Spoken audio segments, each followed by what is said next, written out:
In early 2025, President Trump returned to the White House, determined to make his mark on the global economy once again.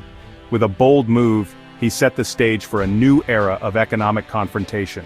Almost immediately, his administration launched a sweeping 10% tariff on nearly all imported goods, sending shockwaves through international markets and upending decades of trade policy. China, already locked in a tense rivalry with the US, faced an even harsher blow, a staggering 55% tariff, escalating the trade war to unprecedented heights and fueling fears of global economic retaliation. The global economy braced for impact, with markets tumbling and investors scrambling to assess the fallout. But the tech sector, more than any other, was especially rattled by the sudden upheaval. Tech companies, deeply dependent on intricate international supply chains and just-in-time manufacturing, suddenly faced a major threat to their business models. The cost of components soared and uncertainty rippled through boardrooms worldwide. Apple, with most iPhones assembled in China, was hit hard. Its stock dropped 9% overnight, wiping out billions in market value and sending shockwaves through the entire tech industry.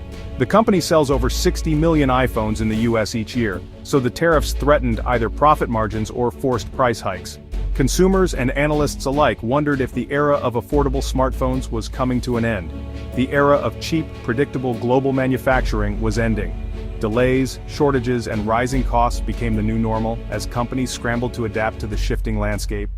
Then, in August, the Trump administration announced a temporary exemption for key tech products like smartphones and laptops, offering a brief lifeline to the battered industry. This pause eased immediate pressure, and Apple's stock rebounded by over 5% in a week. Investors breathed a sigh of relief, but the sense of uncertainty remained. But officials warned the exemption was temporary, and uncertainty lingered. No one knew how long the reprieve would last, or what new policies might be around the corner. The tech industry remained on edge, forced to rethink supply chains and pricing strategies. Companies began exploring new manufacturing hubs and alternative suppliers, hoping to insulate themselves from future shocks. For Apple, the message was clear: adapt quickly or face severe consequences. The company's leadership raced to develop contingency plans and reassure nervous investors. The global market watched as the company scrambled to respond, knowing that Apple's fate could set the tone for the entire tech sector.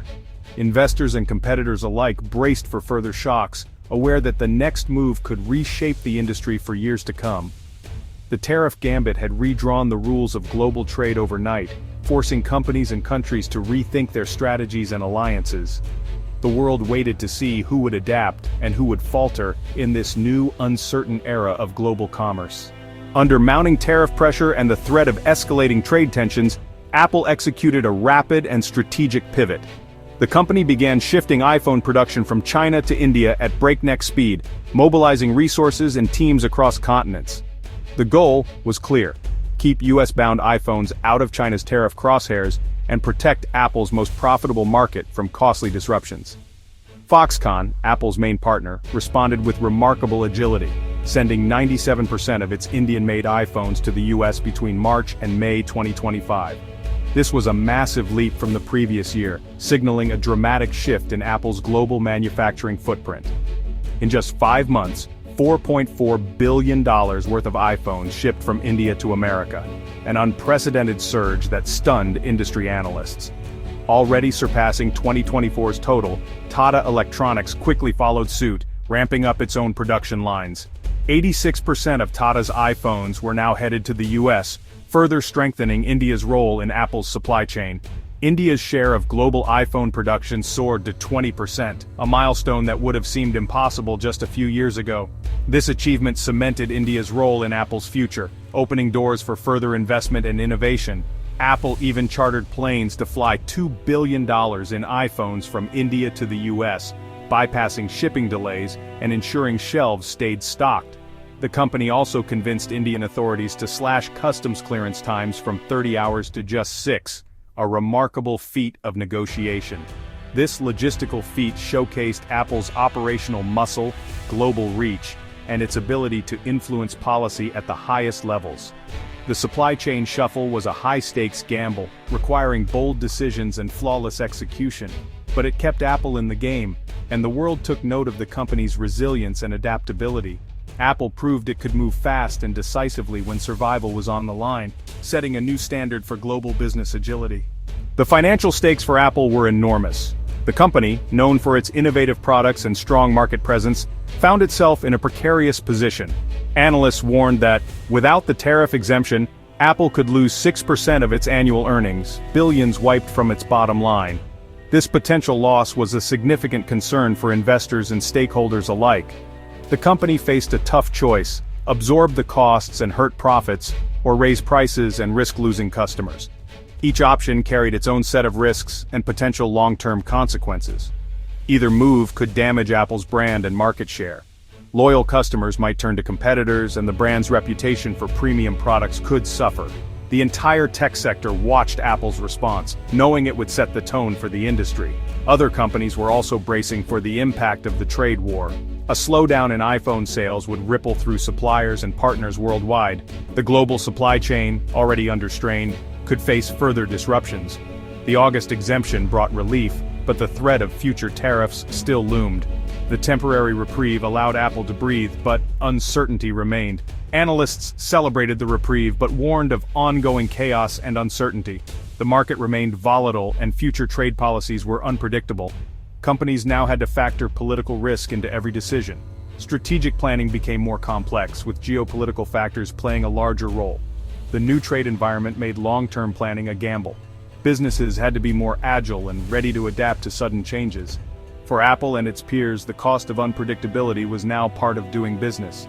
Navigating this new landscape required resilience and strategic foresight. The relationship between President Trump and Apple CEO Tim Cook became a high-stakes balancing act. Cook's quiet diplomacy contrasted sharply with Trump's public pressure for Apple to manufacture in the US. When Apple's shift to India made headlines, Trump bluntly declared, "We want you to build here." Cook stayed silent publicly, working behind the scenes to protect Apple's interests. This approach paid off with the August tariff exemption, widely seen as a result of Apple's lobbying. But the company's close ties to the White House drew scrutiny from lawmakers like Senator Elizabeth Warren, who demanded transparency. Apple now had to navigate not just trade policy, but political optics. The Trump-Cook dynamic highlighted the tension between global business realities and nationalist politics. For Apple, diplomacy was as crucial as innovation. The stakes: billions in profits and the company's global reputation. Wall Street's nerves were frayed by the tariff drama. Apple's stock swung wildly with every policy announcement. The August exemption sent tech stocks soaring, but the relief was short-lived. Investors worried about the next move. Would Apple raise prices or absorb costs? Rising nationalism in China posed a new threat. Patriotic consumers might turn to local brands like Huawei. Apple faced risks on multiple fronts: tariffs at home, shifting loyalties abroad. Investors demanded answers from Tim Cook about Apple's long-term strategy. Would the India pivot be enough? What about China? The era of stable, predictable growth was over. For Apple, constant adaptation was the new normal. Apple's pivot to India signaled a broader shift in global supply chains. Companies everywhere scrambled to diversify, seeking resilience over pure efficiency. India, Vietnam, and Mexico emerged as new manufacturing hubs, eager to attract investment. Governments raced to streamline regulations and lure multinationals, but moving production isn't easy. China's manufacturing ecosystem took decades to build. Replicating it elsewhere means higher costs and years of investment.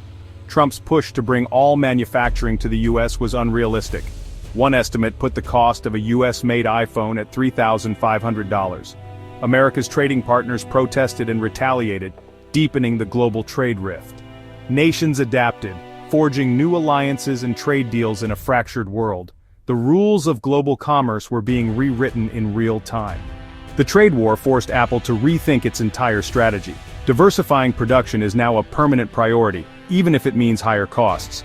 Apple must balance resilience with profitability and may need to raise prices or expand services to offset expenses. The company's global identity is both an asset and a liability in an era of rising nationalism. Navigating US-China tensions will require diplomatic finesse. Apple's journey is a case study in the new age of global business, where adaptability and political savvy matter as much as innovation. The old model of relentless efficiency is gone. The future belongs to companies that can pivot fast and manage risk. For Apple, the only certainty is change.